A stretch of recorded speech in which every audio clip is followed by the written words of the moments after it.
정부가 이르면 내일 부동산 세제 대책을 발표합니다. 다주택자에 대한 종부세 최고 세율을 높이고 더 강화된 양도세를 적용하는 등의 조치가 이루어질 전망입니다. 지난달 은행권 가계대출이 큰 폭으로 증가했습니다. 부동산 또 공모주 청약 관련 자금 수요에 따른 신용대출이 늘었기 때문입니다. 국토교통부가 부동산 관련 오해에 대해 해명하고 나섰습니다. 청약 당첨자가 연령에 따라 편중되지 않았고 다주택 가구 수와 비중도 2018년 처음으로 감소했다는 설명입니다. 국민연금이 올 2분기 게임과 배터리, 반도체, 제약 등과 관련된 주식 지분을 늘렸습니다.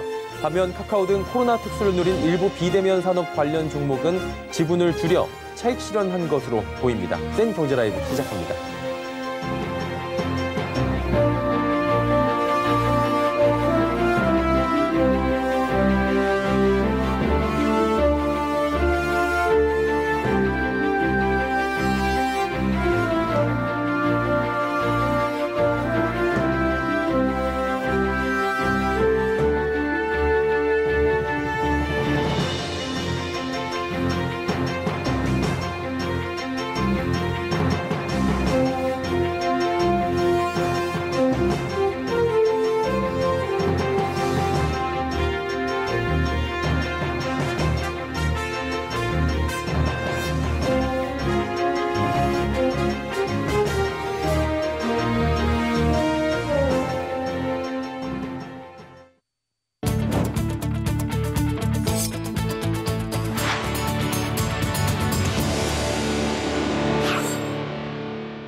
시청자 여러분 안녕하십니까? 센 경제라이브 서정덕입니다. 부동산 시장에 또 한 번 큰 규제 파도가 몰려올 예정입니다. 이르면 내일 정부가 부동산 세제 대책을 발표할 것으로 예상되는데요. 다주택자들에 대한 종부세 최고 세율을 기존보다 높이고 더 강화된 양도세를 적용하는 등의 조치가 이루어질 것으로 관측됩니다. 설석용 기자입니다. 혼란이 계속되고 있는 부동산 시장을 잠재우기 위한 정부의 추가 대책 발표가 빠르면 내일 이뤄질 전망입니다. 6.17 대책에 따른 각종 부동산 규제가 실수요자들을 더 압박하고 있다는 불만 여론이 거세져 이에 대한 대안이 마련될 것으로 보입니다. 특히 다주택자들에 대한 과세 강도가 더 강해질 것으로 예상됩니다. 먼저 지난해 12.16 대책에 담긴 종부세법 개정안보다 더 센 세금을 다주택자에게 물리도록 하는 방안을 준비 중인 것으로 알려졌습니다. 종부세 세율을 적용하는 과표 기준선을 낮추거나 새로운 과표 구간을 신설하는 등 종부세 최고 세율을 기존 4%에서 6%까지 끌어올리는 방안이 검토되고 있습니다. 또 주택 단기 매매에 대한 양도소득세 부담을 대폭 강화하는 방안을 소득세법 개정안에 담기 위한 구체적인 안이 다뤄질 것으로 보입니다. 12.16 대책에서 정부는 2021년 이후 양도분부터 1년 미만 보유주택에 대한 양도세율을 40%에서 50%로 인상하고 1년 이상 2년 미만 보유주택은 40%의 양도세율을 적용하는 등 양도세 강화 방침을 밝혔습니다. 이번 대책 발표에서는 더 상향된 세율을 적용하는 방안이 나올 것으로 예상됩니다. 다주택자의 양도세 기본 세율과 중과 세율도 한층 더 강화될 전망입니다. 6.17 대책의 후속 조치에 대한 관심이 집중되고 있는 가운데 정부 여당은 종부세와 양도세 관련 법안을 7월 임시국회에서 처리하기로 하고 막판 조율 중인 것으로 알려졌습니다. 서울경제TV 설석영입니다. 지난달 은행권 가계대출이 통계 작성 이래 최대 증가폭을 기록했습니다. 부동산과 공모주 청약 관련 자금 수요에 따른 신용대출이 큰 폭으로 늘었기 때문인데요. 정세미 기자가 전해드립니다. 지난달 은행권 가계대출이 통계 작성 이래 가장 많이 증가했습니다. 한국은행이 오늘 발표한 6월 중 금융시장 동향에 따르면 은행권 가계대출은 8조 1천억 원 늘었습니다. 이 중 주택담보대출은 중도금 대출을 중심으로 집단대출 취급이 늘며 5조 높아졌습니다. 특히 은행권 전세자금 대출의 경우 2조 5천억 원 늘어나며 주담대 절반 이상을 차지했습니다. 신용대출을 포함한 기타 대출도 증가폭이 3조 1천억 원으로 늘었습니다. 주택거래가 많아진 데다 SK바이오팜 등 공모주 청약 등의 영향입니다. 반면 기업대출은 1조 5천억 원으로 대폭 감소했습니다. 분기 말 상환 등의 계절적 요인이 작용한 데다 회사채 발행 여건이 개선되며 대출이 둔화됐기 때문입니다. 한편 올해 1분기 가계 여유자금은 분기 기준 2008년 이후 가장 높았습니다. 올해 1분기 중 가계 및 비영리 단체의 순자금 운용액은 지난해 1분기보다 140.3% 급증한 66조 8천억 원으로 나타났습니다. 이에 대해 한은은 코로나19로 대면 활동이 줄며 소비가 위축된 것이라고 분석했습니다. 서울경제TV 정샘입니다. 정부가 오늘 코로나19 이후 핵심 부품 강국 도약을 위한 소재 부품 장비 2.0 전략을 발표했습니다. 미국과 유럽, 중국, 또 인도, 대만, 아세안과 연관된 핵심 품목까지 더해 공급망 관리 정책 대상 품목을 338개 이상으로 늘렸습니다. 또 차세대 전략기술 확보를 위해 연구 개발에도 2022년까지 5조 원 이상을 투입합니다. 이 외에도 한국을 첨단 산업 세계 공장으로 만들기 위해 각종 부담금 감면 등의 혜택을 제공합니다. 산업통상자원부는 지난해 8월 발표한 소부장 경쟁력 강화 대책이 일본 수출 규제에 대응하기 위한 차원이었다면 이번 대책엔 세계 공급망 재편에 선제적으로 대응하고 소부장 강국으로 도약하기 위한 청사진을 담았다고 설명했습니다. 오늘장에 카카오와 한샘이 나란히 52주 신고가를 경신했습니다. 카카오는 35만 5,500원까지 치솟아 52주 신고가를 갈아치우기도 했습니다. 이는 코로나19가 장기화되며 비대면 서비스 관련주가 주목받고 있기 때문으로 풀이됩니다. 카카오는 지난 3일부터 오늘까지 5거래일 연속 신고가 행진을 이어가고 있습니다. 한샘도 코로나19 특수를 누리며 깜짝 실적을 기록했고 이에 장중 11만 1,000원까지 올라 신고가를 경신했습니다. 전날 한샘은 2분기 연결 기준 영업이익이 230억 원으로 전년 동기 대비 172.3% 증가한 것으로 잠정 집계됐다 공시했습니다. 코로나19 이후 집에서 머무는 시간이 늘며 가구와 인테리어 관련 매출이 크게 뛴 것으로 분석됩니다. 국토교통부가 부동산 정책이 실패했다는 주장을 반박하고 나섰습니다. 지난 2017년 파리 부동산 대책 뒤 30대가 청약시장에서 밀려났고 다주택자도 늘어났다는 주장은 사실이 아니라는 겁니다. 국토부는 청약 당첨자가 연령에 따라 편중되지 않았다고 해명했습니다. 지난해 서울에서 공급된 민영주택 당첨자를 분석한 결과 30대는 전체의 35.8%, 40대는 37.3%로 30대와 40대의 청약 당첨률이 크게 차이 나지 않는다는 겁니다. 다주택 가구 수와 비중도 2018년 처음으로 감소했다 설명했습니다. 2017년 52만 5천 가구였던 서울 다주택 가구가 정부의 부동산 대책 이후인 2018년 52만 가구로 줄어들었고 비중도 28%에서 27.6%로 줄었다 밝혔습니다.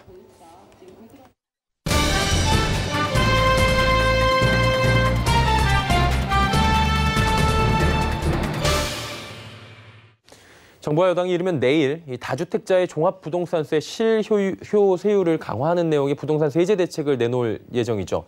다음 주 초 국회에 법안을 제출하기 위해 당정 협의가 막바지 국면으로 접어들고 있는 건데요. 예고는 됐습니다. 그리고 실제 이 같은 규제가 이루어진다면 다주택자들이 정말 집을 내놓을까요? 그리고 집값은 잡힐까요? 부동산팀의 설석용 기자와 이야기 나눠보도록 하겠습니다. 안녕하세요. 안녕하십니까? 내일 당장 추가 대책이 지금 예고되고 있는 것 같아요. 어떤 내용이 담길 것으로 시장에서는 예측하고 있습니까? 네, 정부가 대출을 옥죄는 탓에 빚내서 집 사기는 어려워진 상태인데요. 빚을 안 내도 되는 현금 부자들만 집을 살 수 있는 환경입니다. 그런데 이미 집이 여러 채 있는 다주택자들, 특히 현금이 있는 다주택자들이 더 이상 집을 못 사게 세금을 중과하겠다는 겁니다. 앞서 레포트에서 보셨듯이 다주택자들에 대한 종부세 최고 세율이 6% 인상되는 안이 유력해 보입니다. 그리고 정부는 갭 투자를 원천 차단하겠다. 한마디로 갭 투자를 투기 세력으로 지금 규정을 하고 있습니다. 법인 이용해서 집 사는 행위 막겠다고 나섰는데 이에 따라서 어떤 규제가 나올 예정입니까? 예, 규제 지역에서 집을 살 때 처분, 전입 의무를 강화한다는 겁니다. 갭 투자를 막아보겠다는 건데요. 현재는 투기지역 투기 과열지구 내 시가 9억 원 초과 주택 구입을 위해서 주택담보대출을 받는 경우 1년 내 전입 의무가 있습니다. 이걸 6개월 내 전입으로 당기겠다는 겁니다. 여기에 투기지역 투기 과열지구 내 주택 구입 시 전세대출 제한도 조이기로 했는데요. 부동산 법인을 활용한 투기 수요를 차단하기 위해서 주택 매매나 임대업을 하는 개인 법인 사업자에 대한 주택 대출 규제를 대폭 강화하고 법인 부동산에 대한 종부세율도 대폭 인상할 방침입니다. 시장에서 지금 계속 나오는 이야기가 규제만 하느냐, 공급은 언제 나오느냐라는 볼멘 소리가 나오는 거잖아요. 공급 대책에 대한 목소리가 큰데 대책이 있습니까? 오늘 이해찬 더불어민주당 대표가 박원순 서울시장과 비공개 회동을 갖고 서울 시내 그린벨트 해제 가능성을 포함한 다양한 부동산 공급 대책을 논의했습니다. 결국 서울 공급을 위해선 그린벨트를 풀어줘야 하기 때문인데요. 이외에도 수도권에 미니 신도시를 짓는 방안도 검토되고 있습니다. 결론적으로 보자면 다주택자를 옥죄고 살 집, 한마디로 실거주하는 집 하나만 빼놓고 다 팔아라 이거잖아요. 시장에 매물을 좀 쏟아낼지 궁금한데 뭐 이렇게만 된다면 논리적으로 볼 때는 집값이 잡힐 것 같은데 업계에서는 관측을 어떻게 하고 있습니까? 네, 시장 목소리는 규제는 좋은데 퇴로는 열어달라는 겁니다. 일시적으로 유예 기간을 주고 처분할 수 있게 한 다음 규제를 해도 하라는 얘기인데요. 그런데 오늘 박선호 국토부 1차관이 한 라디오 프로그램에 나와서 양도소득세 등 거래세를 낮춰 다주택자의 퇴로를 열어줘야 한다는 의견에는 동의할 수 없다고 밝혔습니다. 부동산 불로소득은 용납하지 않겠다는 기조를 명확히 한 겁니다. 박 차관은 거래세를 낮추는 방안에 대한 질문에는 시세 차익을 제대로 환수하지 않는다는 믿음을 시장에 주게 되면 주택을 많이 사려는 동기를 차단할 수 없다고 말했습니다. 업계 관계자는 퇴로를 열어주지 않는 규제 강화 대책으로는 집값을 잡을 수 없을 것이라면서 다주택자들이 매물을 쏟아내기보다는 증여나 상속을 선택할 가능성이 크다고 보고 있습니다. 예, 내일 발표될 부동산 대책 관련한 이야기 들어봤고요. 오늘은 여기까지 하도록 하겠습니다. 부동산팀의 설석용 기자였습니다. 고맙습니다. 고맙습니다.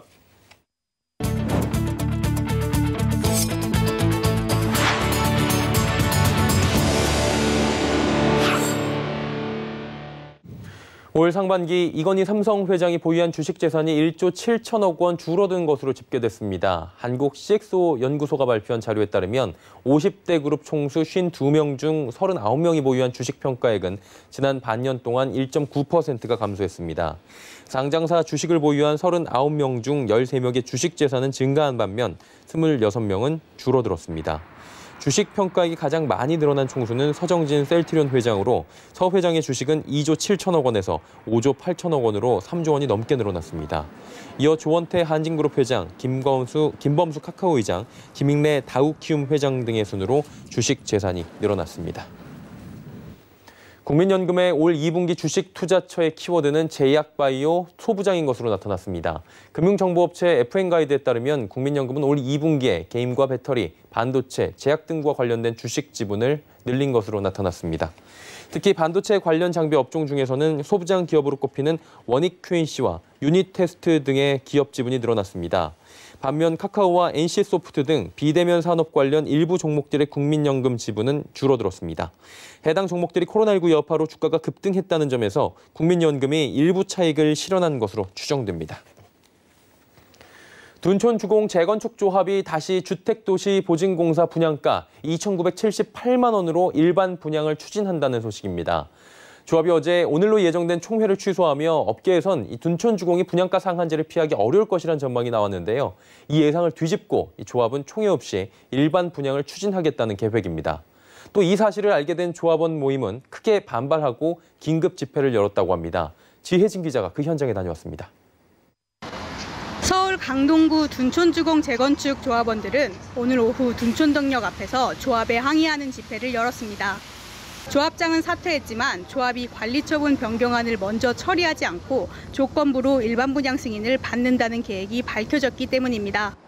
당초 조합의 계획은 총회를 열어 관리처분 변경안을 조합원들에게 허락받고 구청에 변경된 안으로 인가를 받는 거였습니다. 그 뒤 허그 분양보증서 발급과 구청의 입주자 모집 신청 등을 마무리해 분양가 상한제를 피하겠다는 계획인 겁니다. 관리처분 총회로 완전히 이제 부결된 거가 아니잖아요. 그런 상태에서 허그의 분양 보증을 신청한답니다. 시공사에서 쫓아다니면서 지금 하고 있대요. 서울경제TV 취재 결과 조합원 총회를 거치지 않고 분양 승인을 받는 데는 법적으로 문제가 없는 것으로 확인됐습니다. 허그는 전후 절차 상관없이 분양가만 심사하고 구청은 관리처분 변경안을 나중에 받겠다는 조건부로 일반 분양 승인을 낼 수 있는 겁니다. 하지만 전문가들은 조합원들의 권리나 의무에 영향을 미칠 수 있는 만큼 나중에 문제가 될 수도 있다고 조언합니다. 의결을 받는 건으로 관리처분 변경이 들어가 있잖아요. 근데 이게 경미한 변경이 아니면 총회 의결을 거쳐야 되는데 사실은 이게 사전 의결을 또 의미하는 거라서 사후에 의결을 받으라는 취지는 아니거든요. 서울경제TV 지혜진입니다. 필립 모리스의 관련형 전자담배 아이코스가 미국 FDA로부터 인체에 덜 해로운 제품으로 공식 인정받았습니다. 일반 연초처럼 태우지 않고 가열하는 방식으로 유해 물질이 현저하게 줄어든다는 사실이 인정된 건데요. 특히 FDA는 아이코스 사용이 공중보건 향상에 도움된다고 밝히며 국내 식약처의 입장이 바뀔지 주목받고 있습니다. 문다혜 기자입니다. 미국 FDA가 필립 모리스 아이코스에 대해 위험자감 담배 제품으로 마케팅 인가를 결정했습니다. 담뱃잎을 태우지 않고 가열하면 유해물질 발생이 현저하게 감소하고 일반 담배에서 전자담배로 전환 시 유해물질의 인체 노출 역시 현저하게 줄어든다는 사실이 공식적으로 인정된 겁니다. FDA는 인가 이유로 아이코스의 인체 유해물질 노출 감소가 공중보건을 향상시키는 데 도움을 줄 수 있다는 점을 들었습니다. 이에 따라 아이코스는 미국 FDA의 위험저감 담배 제품 마케팅 인가를 받은 최초이자 유일한 전자담배 제품이 됐습니다. 필립 모리스는 FDA의 이번 결정이 아이코스가 일반 담배 흡연보다 더 나은 대체 제품이라는 국제적인 독립과학기관들의 공통적인 의견에 부합한다고 설명했습니다. 앙드레 칼란조플러스 필립 모리스 인터내셔널 회장은 인가 결정에 대해 공중보건 역사에 중요한 이정표가 될 것이라고 평가했습니다. 전자담배가 일반 담배와 근본적으로 다르다는 것과 흡연을 지속하고자 하는 성인들에게 더 나은 대안이라는 것을 보여준 결정이라는 겁니다. 필립 모리스는 이번 인가 결정에 따라 아이코스에 대한 규제 역시 차별화돼야 한다고 강조했습니다. 일반 담배 흡연율 감소를 위해 과학에 기반한 규제가 필요하고 이를 통해 흡연자들이 일반 담배로 돌아가게 되는 결과를 방지해야 한다는 겁니다. 이번 FDA 결정은 정부와 공중보건기관들이 어떻게 협력해서 담배 연기 없는 대체 제품의 차별을 규제하고 공중보건을 개선할 수 있을지 보여주는 좋은 사례가 될 것입니다. 이에 따라 국내 식품의약품안전처에 전자담배가 일반 담배보다 덜 유해하다는 증거가 없다는 입장이 바뀔지에도 관심이 쏠리고 있습니다. 서울경제TV 문다혜입니다. 중소기업을 위한 전문 홈쇼핑 공영쇼핑이 개국 5주년을 맞았습니다. 최창희 공영쇼핑 대표는 개국 5주년을 맞아 그동안의 성과와 앞으로의 계획을 밝혔습니다. 서청석 기자입니다. 중소기업 제품과 농축산물을 전문적으로 판매하는 공영쇼핑이 법인 설립 초기 여러 잡음을 극복하고 개국 5주년을 맞았습니다. 최창희 공영쇼핑 대표는 오늘 서울 정부청사 별관에서 브리핑을 갖고 공영쇼핑의 5년간 성과와 앞으로의 계획을 설명했습니다. 공영쇼핑은 2015년 출범 이후 줄곧 적자를 기록하고 있었는데 최창희 대표가 수장이 된 지 1년 만인 지난해 8월 흑자 전환에 성공했고 지금까지 계속해서 흑자 행진을 이어가고 있습니다. 특히 공영쇼핑은 코로나19로 인한 마스크 부족 사태 속에서 공적 마스크 판매처로 지정돼 인지도가 오르며 큰 성장을 할 수 있었습니다. 공영 홈쇼핑의 공적 가치가 폭넓게 확산되면서 국민들에게 널리 알려지게 되었습니다. 2020년 상반기에만 취급액 4,545억을 기록했습니다. 전년 상반기 3,241억 원 대비 무려 40% 성장한 수치입니다. 이어 하반기 판매 실적 5천억 원을 달성한다면 판매액 1조 시대도 가능할 것이라며 앞으로 미래 설계를 위한 5대 전략 사업 추진을 통해 상승 기조를 가속할 것이라고 덧붙였습니다. 5대 전략으로 비즈니스 모델 리뉴얼, 모바일 라이브 커머스 사업 추진, 직매입 100% 실현, 사업 건립 추진, 디지털 체제 전환 등 계획을 밝혔습니다. 최창희 대표는 공영쇼핑의 공적 역할과 중소기업 지원을 확대하기 위해 비즈니스 모델 리뉴얼을 통한 채널 의무 송출 지정의 중요성을 강조했습니다.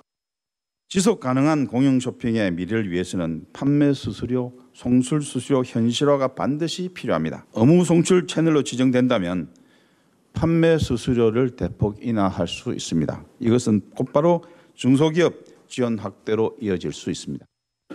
이와 함께 임기 첫 2년간은 많은 혼란을 정리하는 기간이었다면 이제 도약할 일만 남았다며 지난 5년을 넘어 앞으로의 5년을 준비하는 기틀 마련을 위해 최선을 다할 것이라고 말했습니다. 서울경제TV 서청석입니다.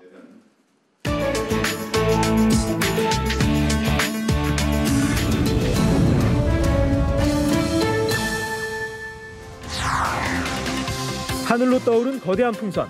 이 풍선은 인터넷 연결이 어려운 케냐 지역에 인터넷 서비스를 제공하기 위해 하늘로 띄워졌습니다. 태양광으로 작동되는 통신 중계기를 풍선에 달아 성층권까지 띄운 다음 인터넷 통신 서비스를 제공하는 방식입니다. 풍선은 총 35개가 띄워졌는데 수도 나이로비를 포함한 중서부 지역에 걸쳐 5만 평방킬로미터 지역에 4G LTE 서비스를 제공합니다. 우리나라의 경우 4G를 넘어 이제 5G 시대에 접어들었지만 아직도 지구촌 인구 절반은 인터넷에 접속하지 못하고 있습니다. 인터넷을 연결하기 위해 중계기 설치 등 막대한 비용이 들어간다는 점이 문제인데 저렴한 풍선 날리기가 디지털 격차를 줄일 수 있는 대안이 될지 주목됩니다. 최근 코로나19 확진 판정을 받은 자이르 보우소나르 브라질 대통령. 언론과의 인터뷰 도중 뒤로 몇 발자국 걸어 기자들과 거리를 두더니 마스크를 벗어버립니다.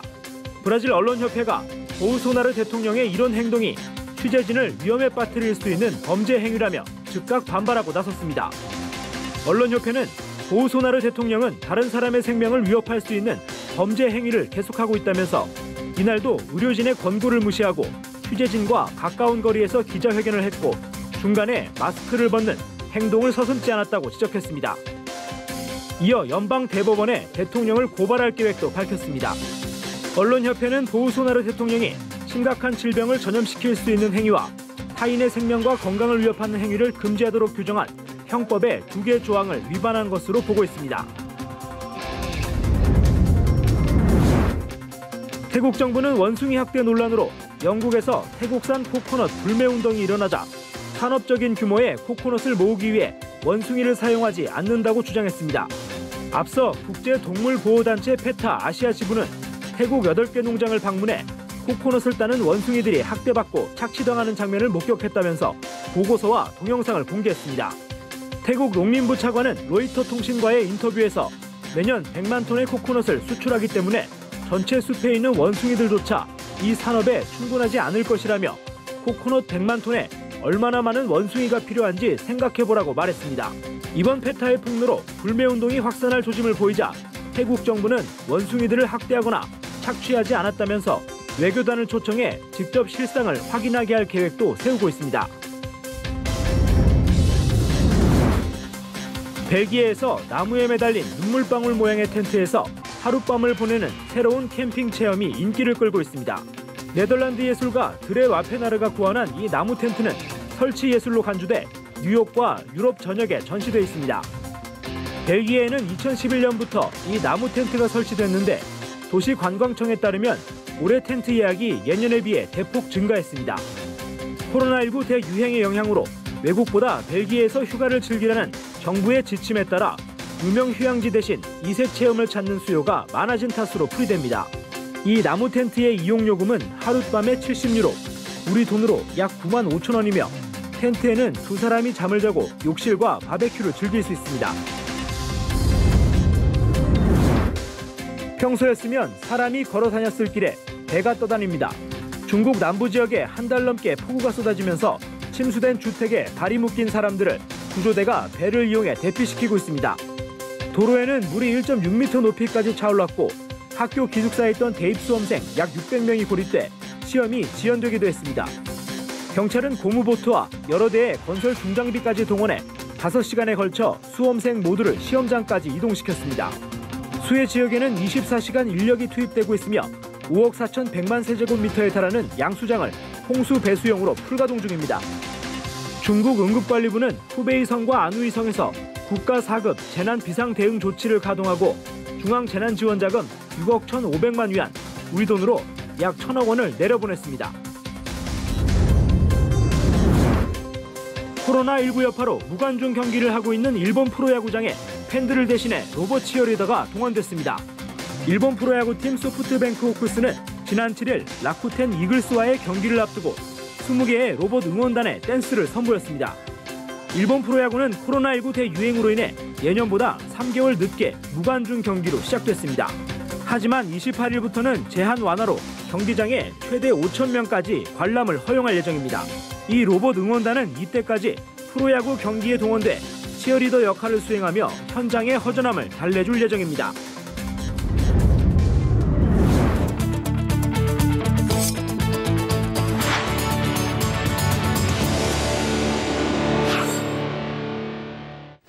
SN 경제라이브 저희가 준비한 소식은 여기까지입니다. 편안한 저녁 시간 보내시길 바랍니다. 고맙습니다.